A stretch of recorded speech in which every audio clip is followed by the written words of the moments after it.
বিয়ে করেছেন? না আপু, বিয়ে করার এখনো সময় হয়নি। সময় হয়নি? এই তোদের মতো ছেলেদের কারণে হাজার হাজার মেয়েরা বাড়িতে পৌঁছতেছে। এখন বিয়ে করিসনি কেন? প্লিজ ছাড়েন, আমি প্রতিদিনকে বিয়ে করবো না। ম্যাডাম, আমি না পড়াটা ঠিক বুঝতে পারলাম না। দুবার করে বললাম তাও বুঝতে পারলি না? আপনি ম্যাডাম কখন দুবার করলেন? আমি তো দেখিনি।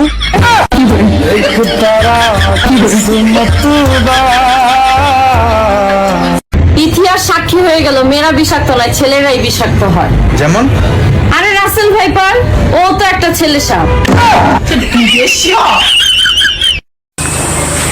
তিনটা বাচ্চা। আবার স্যার বুঝছো নাই? এইবার কি আমি টের পাইছি? ছেলেরা তো ব্রেকআপ হলেই সিগারেট খায়, একটু কষ্ট পেলেই সিগারেট খায়, তুমি কেন খাও না? আমার